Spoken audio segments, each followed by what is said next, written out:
Manchester United အသင်းရဲ့အနာဂတ်ကျယ်ပွင့်သို့မဟုတ်ကြီးခဲ့ပြီးအားလုံးပဲမင်္ဂလာပါဘောလုံးရဲ့ channel ကနေပြီးတော့ပြန်လည်ပြီးတော့ကြိုဆိုလိုက်ပါတယ်ကျွန်တော်ကတော့ခန့်ပဲဖြစ်ပါတယ်ဗျကဲဒီနေ့မှာတော့ဒါ Manchester United အသင်းရဲ့အနာဂတ်ကျယ်ပွင့်သို့မဟုတ်ကြီးခဲ့ပြီးJavi ရဲ့အကြောင်းလေးကိုဒါကျွန်တော်အနေနဲ့ဒီနေ့မှာတော့နည်းနည်းလေးပြောပြသွားချင်တာရှိရပါတော့။ Gigi ကတော့အားလုံးသိကြမယ်လို့ထင်တယ်။ဒါ Manchester United တာမကဒါဘောလုံးဖန်တွေကြားထဲမှာတော်တော်လေးဖော့ဖြစ်နေတဲ့နာမည်လို့ပြောလို့ရမယ်။ Gigi Gabriel ကဘယ်သူလဲ။ Gigi ကတော့ဒါ9နှစ်သားတုန်းကတော့ဒါ YouTube မှာတော်တော်လေးကိုဒါ viral ဖြစ်ခဲ့တဲ့ကစားသမားလေးလို့ပြောရင်ပုံမှန်လိမ့်မယ်ဗျ။ဒီဗီဒီယိုလေးကတော့ဒါ 1v1 ဒါကိုယ့်ရဲ့ skill ကိုပြရတဲ့ဗီဒီယိုလေးဖြစ်တယ်ပေါ့နော်။ဒါသူ့ရဲ့9နှစ်သားမှာတော့ဒီ season မှာပါဝင်ခဲ့ပြီးတော့ဒီဗီဒီယိုကြောင့်လည်းသူကဒါဘောလုံးပရိသတ်တွေကြားထဲမှာစိတ်ဝင်စားမှုအများဆုံးခံခဲ့ရတယ်။အဲ့တုန်းကသူက9နှစ်သားပဲရှိသေးတယ်။ကစ်မက်ဆီဆိုပြီးတော့အားလုံးကတင်စားပြီးခေါ်ပေါ်ကြတဲ့အထိအောင်သူ့ရဲ့ skill တွေဒါဘောလုံးဆွမ်းဆောင်ရည်ကတော်တော်လေးကောင်းတယ်။ငယ်လေးနဲ့ဟိုဒါတော်တော်လေး performance ပြနိုင်တဲ့ကစားသမားဖြစ်တယ်။ကဲဒီကစားသမားကတော့ဒါအခုလက်ရှိ Manchester United ရဲ့လူငယ်အသင်းမှာကစားနေတဲ့ Gigi Gabriel ပဲဖြစ်ပါတယ်။ကဲဘာကြောင့်ဒီကစားသမားလေးကိုဒါအသင်းကြီးတိုင်းကလိုချင်နေပြီးတော့ Manchester United ကဘာလို့ထိန်းသိမ်းထားခြင်းနေရလဲ။ Manchester United ဆိုရင်လုံးဝမလုပ်ဘူးတဲ့အရာတွေတောင်လုပ်နေတယ်။ Manchester United အသင်းကတော့ဒါ Gigi Gabriel ကိုသူ့သက်14နှစ်မှာပဲဒါအသင်းကြီးနံပါတ်95ကိုပေးရခဲ့တယ်။ဟိုအသင်းမှာလည်းဆက်ပြီးတော့ထိန်းသိမ်းဖို့လုပ်ထားတယ်ပေါ့နော်။နောက်လာမယ့်နှစ်အနည်းငယ်မှာဒါအသင်းကြီးတွေမှာဒါပွဲထွက်ခွင့်ရတော့မယ့်ကစားသမားလေးပဲဖြစ်တယ်။ဒါလမိုင်းရမယ်လို့မျိုးဒါကစားသမားအသက်16နှစ်မှာလည်းပထမဆုံးပွဲထွက်ပြီးတော့ကစားဖို့အရေးချင်းနေတဲ့ပြည်စုံနေတဲ့ကစားသမားလေးလည်းဖြစ်တယ်ဗျ။ဒါကြောင့်လည်းဒါမန်ယူအသင်းကအသေးအတန်ကိုဒါစာချုပ်တက်တန်းတိုးပြီးတော့အသင်းမှာထိန်းသိမ်းထားခြင်းနဲ့အသင်းကြီးတိုင်းကလည်းတော်တော်လေးကိုဒါဒီကစားသမားလေးနဲ့ပတ်သက်ပြီးတော့ဒါဝမ်းတက်ဖြစ်နေကြတယ်ပေါ့နော်လိုချင်တယ်။မန်ယူအသင်းနေနဲ့ဒါသူ့ကိုထိန်းသိမ်းဖို့အတွက်ဆိုတာစာချုပ်အသစ်ကမ်းလှမ်းမဲ့တဲမှာဘာတော့ပါလဲဆိုရင်တော့ဒါကျွန်တော်တို့အခုအသင်းဆောင်မဲ့ဒါ Manchester United ရဲ့ဒါ Neutral Foot မှာသူ့ရဲ့ private နေရာလေးပေးပြီးတော့ဒါ private နေရာပေးမယ်ပေါ့ဗျာ။ဒါသူ့ရဲ့မိသားစုဖြစ်ဖြစ်ဒါငွေချင်းတွေဖြစ်ဖြစ်မိတ်ဆွေတွေဖြစ်ဖြစ်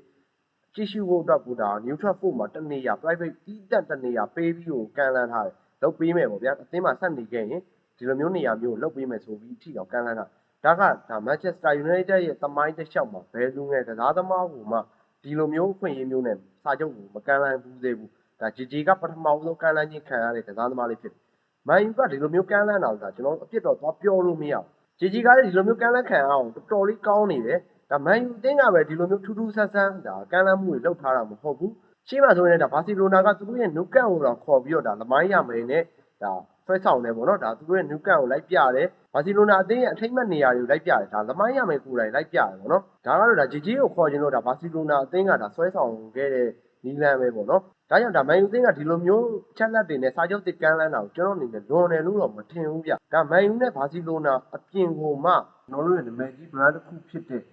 Niki ကိုယ်တိုင်ကိုဒီလိုမျိုးကမ်းလှမ်းမှုလုပ်ထားတယ်ဒါကတော့ Anfield မှာကစားခဲ့တဲ့ဒါ Manchester United အသင်းနဲ့ Liverpool အသင်းတို့ရဲ့ပွဲစဉ်မှာဒါ Gigi ကိုဒါ Nike ဘက်ကနေပြီးတော့ဖိတ်ခေါ်ခဲ့ပြီးတော့ VIP နေရာမှာထားတယ်ပြီးတော့ဒါစာချုပ်အသစ်လည်းထပ်မံချုပ်ဆိုခဲ့တယ်အဲ့ဒီပွဲမှာဆိုရင်ဒါ Nike ကသူတို့ရဲ့ partner အသင်းတွေနဲ့လက်မှတ်ထိုးဖို့ဆွဲဆောင်တယ်Nike ကဒါအရင်တော့လက်မှတ်ထိုးပြီးသားတော့ဒါဟိုတော့ထပ်ပြီးတော့ဒါ Gigi Gabriel ကိုလက်မှတ်အသစ်တစ်ခါထပ်ထိုးတယ်ဒါအပြင်ကမှဒါ Nike ရဲ့နေရာမှာအခြားနာမည်ကြီးရဲ့ကစားသမားတွေဖြစ်တဲ့Erling Haaland ဒါနေမာဂျာတို့လိုကစားသမားတွေဓာတ်ပုံကတ်ထားတဲ့နေရာမှာ Gigi ရဲ့ဓာတ်ပုံမှာကတ်ပြီးတော့Gigi ကိုတန်းတစ်ခုပေးထားတယ်နေရာတစ်ခုပေးထားတယ်ဆိုတော့ Nike လိုမျိုးဒါနာမည်ကြီးကစားသမားတော်တော်များများနဲ့ဒါစာချုပ်တွေရှိတယ် Nike လိုမျိုး brand တစ်ခုတောင်မှဒါ Gigi ကိုတော်တော်လေးကိုဒါအလေးနဲ့ထားပြီးထူးထူးခြားခြားလှုပ်ဆောင်မှုတွေရှိနေဆိုတော့ဒါ Manchester United ကဒီလိုမျိုးဒါသူ့ရဲ့ neutral foot မှာနေရာ private နေရာတစ်ခုပေးပြီးရင်ထူးထူးခြားခြားလုပ်တာတွေကဒ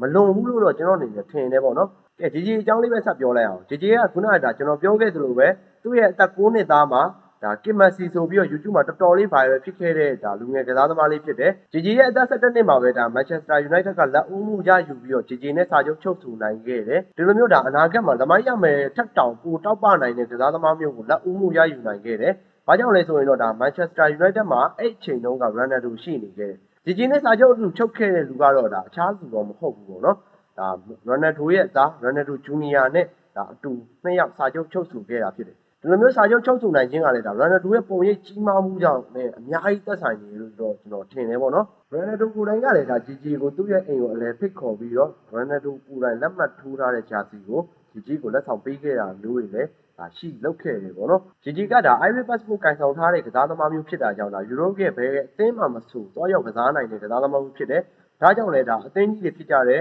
Arsenal, Liverpool, Real, Barcelona အသင်းကြီးတော်တော်များများဗျာဒါ Gigi ကိုတော်တော်လေးကိုအသေးအံလိုချင်နေကြတယ် မန်ယူကလည်း GG မထွက်ခွာသွားရေးကိုတော်တော်လေးကိုအာရုံစိုက်ပြီးတော့ထိမ့်သိမ့်ဖို့ကိုအခုကျွန်တော်ပြောခဲ့သလိုပဲဒါမန်ယူအသင်းကတမိုင်းတစ်လျှောက်မလုပ်ဘူးတဲ့အရာတွေတော့လုပ်ပြီးတော့ဒါ GG ကိုထိမ့်သိမ့်ထားနိုင်ဖို့တော့ကိုအစွမ်းကိုကြိုးစားနေတယ် GG ကဒါမန်ယူလူငယ်အသင်းကိုရောက်ရှိလာပြီးအချိန်ခဏပဲအတွင်းမှာပဲဒါအသားကျခဲ့တယ်တိတ်မကြောက်တောက်လျှောက်ကိုတိုးတက်လာတယ်ပေါ့နော်သူ့ရဲ့ခြေစွမ်းခြေစားကဒါကြောင့်လေဒါဧပြီလ2024တုန်းကဒါမန်ချက်စတာယူနိုက်တက်ရဲ့ U16 အသင်းနဲ့အတူ GG ဂါဘရီယယ်ကဟောင်ကောင်ကိုသွားမဲ့ခီးစဉ်မှာပါဝင်ခွင့်ကိုရခဲ့တယ်အဲ့တုန်းကသူကအသက်73နှစ်သားပဲရှိသေးတယ် U16 မှာဒါ73နှစ်သားနဲ့ပထမအဦးဆုံးလိုက်ပါခွင့်ရခဲ့တဲ့ Manchester United ရဲ့အသက်အငယ်ဆုံးကစားသမားလည်းဖြစ်ခဲ့တယ်ဗျ။အဲ့ဒီစဉ်မှာလည်းဟောင်ကောင် China လက်ရွေးစင်အသင်းနဲ့ကစားခဲ့ရတယ်။အဲ့ပွဲမှာဆိုသူ့အနေနဲ့ဒါတကိုးသွင်းပြီးတော့တကိုးဖန်တီးမှုပြုလုပ်နိုင်ခဲ့တယ်။ပွဲပြီးမှဒါ Manchester United ရဲ့တိုက်စစ်မိုဟောင်းဖြစ်တဲ့ဘာဘာတော့ကိုယ်တိုင် Man of the Match ကိုဒါ GG ကိုပေးအပ်ခဲ့။အဲ့ချိန်မှာလေးကဒါတော်တော်များများကသတိထားမိလိုက်တယ် Manchester United အသင်းမှာတော်တော်ကောင်းတဲ့လူငယ်ကစားသမားလေးတစ်ယောက်ကရှိနေပြီလို့အားလုံးကသတိထားမိခဲ့ကြတယ်။အဲ့နောက်မှာယာဒီကိုပြောရမယ်ဆိုရင်တော့ဒါ GG ကဒါ U16 မှာတော်တော်လေးကိုခြေစွမ်းပြနေတဲ့ကစားသမားလေးဖြစ်တယ်။အဲ့တော့ GG ရဲ့အသက်က73-74ပဲရှိသေးတယ်။ပြီးတော့ဒါစက်တင်ဘာလထဲမှာ Blackburn အသင်းနဲ့ကစားရတယ်။ဒီပွဲရဲ့အစမိနစ်အနည်းငယ်မှာပဲဒါ GG ကတစ်ဖက်နောက်တန်းနဲ့ထိပြီးတော့ဒါပဖောင်းစစ်လွဲခဲ့တယ်။ဒါပေမဲ့လည်းဒါဆေးအဖွဲ့ကလူစားလဲဖို့ပြောတယ် GG ကရတယ်ပဖောင်းစစ်ပဲပြန်ပြီးတော့ဒါသူ့ကစားလို့ရအောင်လုပ်ပေးဆိုပြီးတော့လုပ်ပေးခိုင်းခဲ့တယ်။အဲ့ပွဲမှာ GG ကခြေစွမ်းပြခဲ့တယ် hat-trick သွင်းတယ်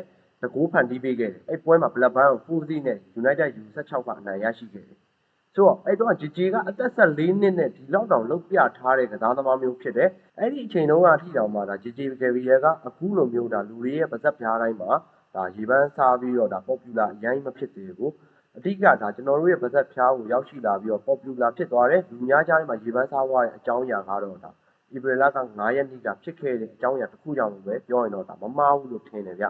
GG ရဲ့အသက်14နှစ်နဲ့9လမှာတင်ပဲ United ရဲ့16နှစ်အောက်တာလူငယ်အသင်းနဲ့တူပွဲထွက်ခွင့်ရခဲ့တယ်။အဲ့ပွဲစဉ်မှာဒါ GG ကသူ့ထက်4နှစ်5နှစ်ကြီးတဲ့ကစားသမားတွေနဲ့ကစားခဲ့ရတယ်။ဆိုတော့ဒါအဲ့လောက်ကြီးတော့ခြေစွမ်းပြနိုင်ဦးမယ်လို့မထင်ခဲ့ဘူး။ဒါပေမဲ့ GG ကအဲ့ပွဲမှာဂိုးသွင်းခဲ့တယ်။အဲ့ပွဲစဉ်ပြီးတော့ဒါ3ဘက်အကြာမှာတော့ Stoke City အသင်းနဲ့ဒါရှိနိုင်ကစားရတယ်။အဲ့ပွဲစဉ်မှာ GG ကယ်ဗီယယ်ကလူစားဝင်ကစားသမားအဖြစ်ကစားခဲ့ရတယ်။အဲ့ပွဲမှာတော့ GG က15မိနစ်နဲ့3ဂိုးအထိဒါ hat-trick သွင်းယူနိုင်ခဲ့တယ်ပေါ့နော်။ဆိုတော့ GG ကဒါ U18 အောက်မှာဒါအသက်ငယ်ဆုံးဂိုးသွင်းနိုင်တဲ့ကစားသမားအဖြစ်မှာမှတ်တမ်းဝင်ခဲ့တယ်။အသက်14နှစ်နဲ့9လမှာပဲဒါ U18 အောက်ကစားသမားကြီးကြားထဲမှာတော်တော်လေးကိုတောက်ပခဲ့တဲ့ကစားသမားလေးလည်းဖြစ်တယ်ဗျ။ကျွန်တော်တို့ဘာကြောင့်လဲ GG ကယ်ဗီရဲ့အကြောင်းကိုဒါအရေးကြီးခွင့်ရလောက်ပြီးတော့စကားပြောနေရတာ